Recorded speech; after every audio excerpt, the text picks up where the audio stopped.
Welcome to day 4 of Careful Considerations, an Advent calendar for extended and dementia care planning.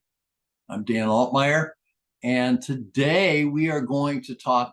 Yesterday we talked about insurance-funded options for long-term care, but that's not the only place you can get money. And a lot of times people think, oh, well, it's only about insurance. No, it's about funding long-term care and having a plan in place to fund long-term care. That money can come from insurance, but it can also come from several other sources. So let's just talk about some of the pluses and minuses of some of the areas where you can get additional money. Number one would be personal savings and investments. Okay, so that is a bucket, if you will, of money that you can fund your care with.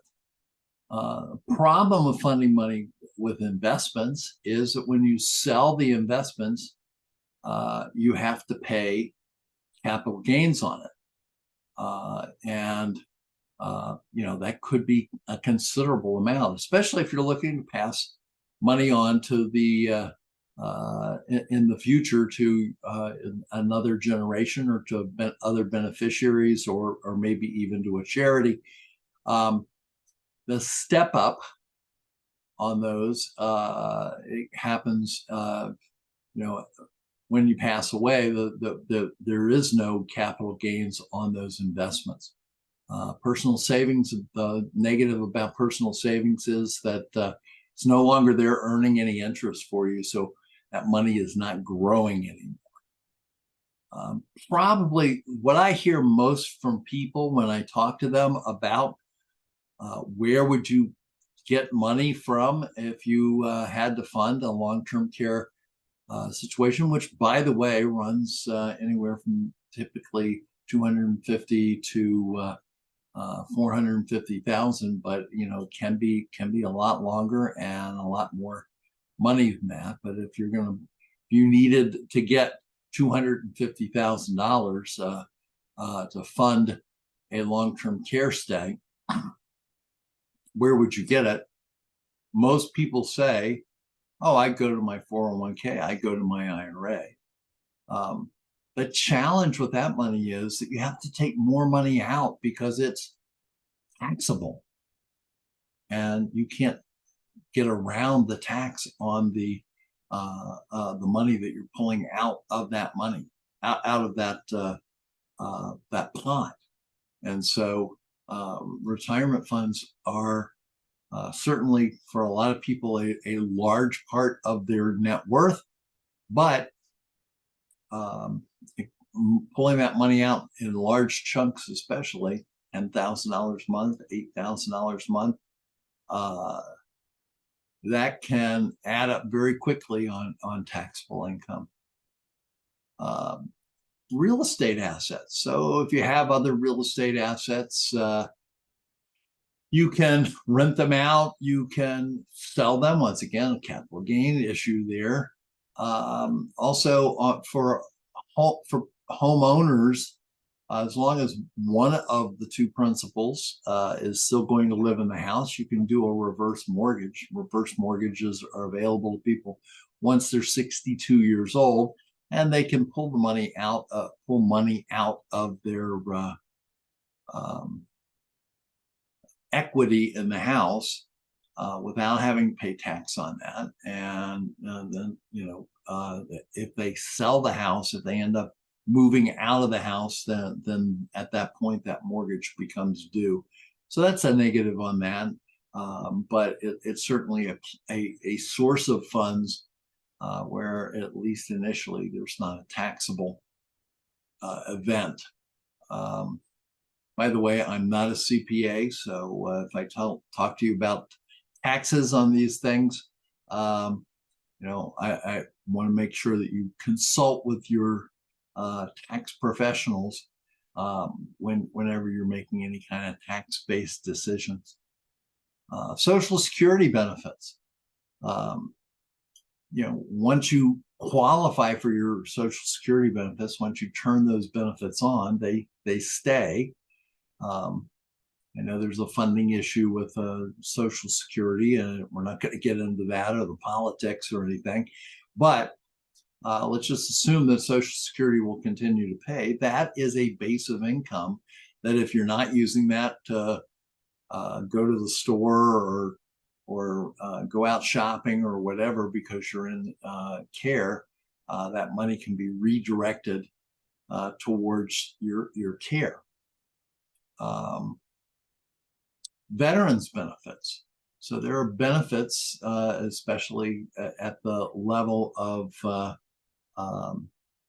skilled nursing, that you can use with veterans benefits. We'll talk a little more about veterans benefits on another day, but long-term care benefits are available to veterans and their spouses, and then there's also some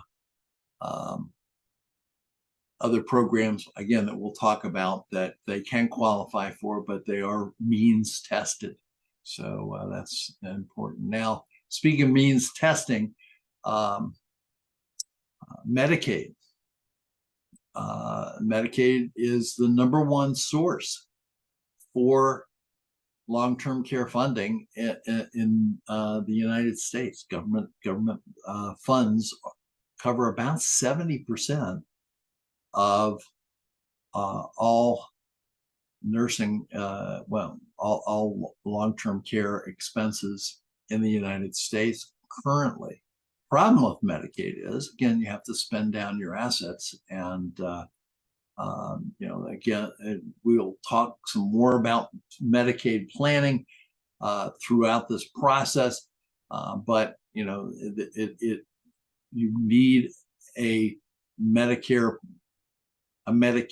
planning specialist to work with that. It's a very complicated thing. There are some things called Medicaid annuities. Again, we'll talk some more about that stuff at a later date.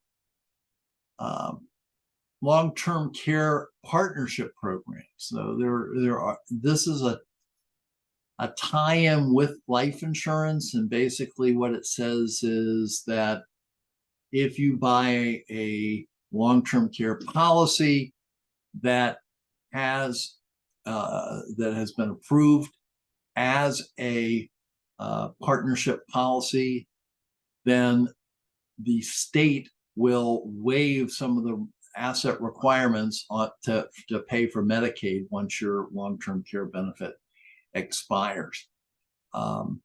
It's not available in every state. Different states have different rules. Again, this is where you want to work with professionals, both a insurance professional and also a legal professional, in figuring out the best way to do that. Another way is family assistance. A lot of times families end up having to pitch in to pay for care. I know with my grandmother, I was 40 years old, and I was helping out with her monthly expenses while she was in a nursing home. And that is a source of funds that is available, or, well, not necessarily is available, but is used by and utilized by some people. And this is one that people don't think about, but it's very important to look at. And that is, if you or your spouse is still working, there may be some benefits at work that coincide with some of the costs of care. Additionally, there's things called health savings accounts, HSAs, or flexible spending accounts, where you can utilize the funds that are in there. One great thing about health savings accounts, HSAs, is that if you build that money up in that, a flexible spending account is use it or lose it each year. But an HSA just builds up over time. And so if you're putting money away into an HSA, you can use that money later on for any kind of medical expenses. And that includes care in a long-term care situation. Additionally, by the way, you can also use HSA money to pay for long-term care policy premiums. So that's a great thing. And then the other is charity assistance. Some charitable organizations and community groups may provide financial assistance or support services for individuals in need of long-term care. So this is not about insurance. You know, we're going to cover a lot of non-insurance topics around here.